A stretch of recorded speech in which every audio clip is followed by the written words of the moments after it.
There follows an article in which the listener is invited back to the scene of a long-forgotten show business tiff. Nigel Farage had irked the author with an ill-informed defence of a British comedian's attack on diversity.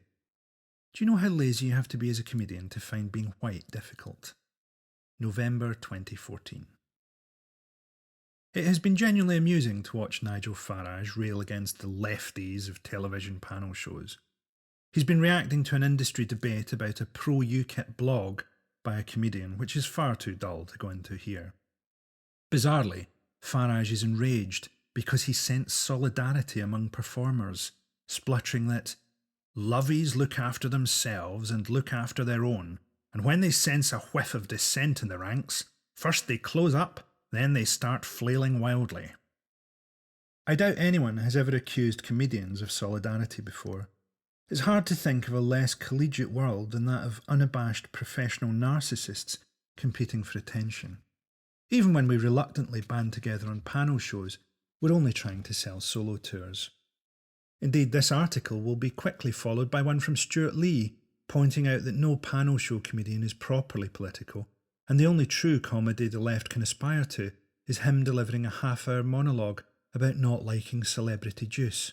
And even then, only if it's followed by an episode entirely about cheese. Even in this article about comedy solidarity, I have quickly descended into a pointless jibe at a fellow pro. This is what we are like. This rare display of comic camaraderie has probably been prompted by the fact that the blog in question lambasted panel shows consisting of women posing as comedians and surreal diversity targets being filled by ethnic comedians.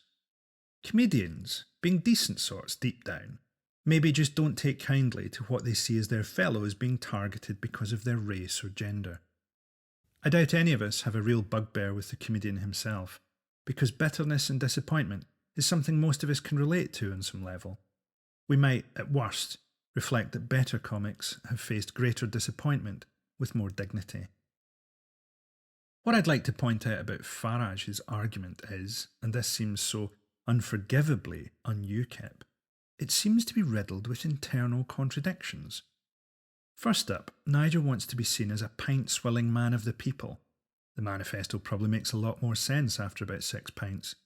But simultaneously, to be taken so seriously, nobody can even make a joke about him.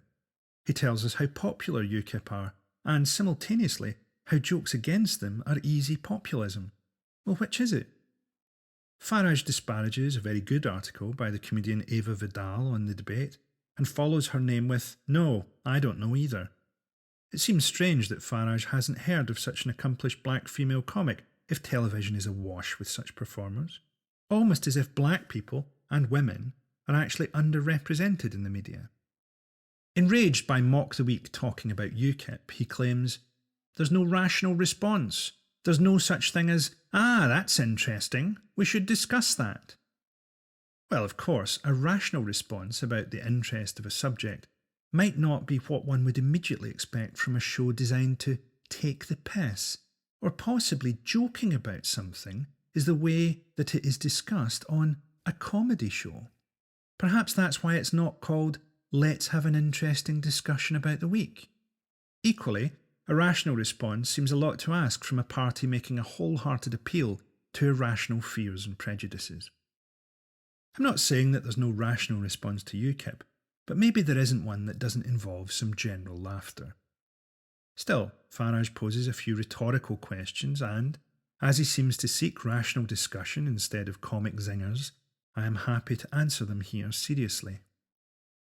One week I'm Hitler's buddy, then next week the Tower of London's Poppy Memorial is hailed as UKIP style in The Guardian.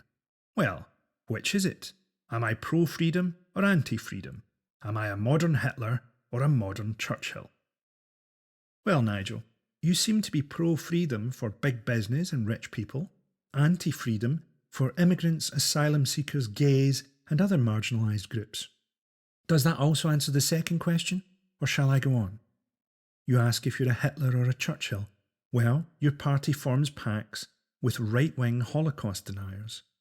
The Poppy Memorial was described as UKIP style not because your party is imbued with the same Churchillian values as the poppy, but because the stunt itself was viewed as the sort of crass politicisation of patriotism that your party is so fond of. Honestly, the next time you need an article explained to you, just give me a shout, fam. I used to be an English teacher. The idea of an increasing liberal left-leaning bias in TV comedy seems to ignore all evidence. It's harder than ever to get a joke on television about Britain's wars or US foreign policy. This is because of editorial policy, not lazy comedians. On channels terrified of accusations of bias or political retribution, comics making jokes about the growing power base of far-right politicians aren't taking the easy route. Far from enjoying UKIP as an easy laugh, there looms before comedians the worst of all possibilities, the opportunity to have the Nazis back without the style. Say what you like about those awful bastards, but for failed artists, they had a surprising amount of flair.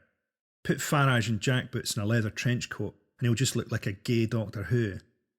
I'm depressed to think that if these wingnuts form a coalition, I, as a comedian, will have to know the names of some real morons. There will be some dreadful front bencher with a collection of Nazi trench knives leading a campaign against sunbeds or some such nonsense, and I will have to know his name. It's genuinely appalling.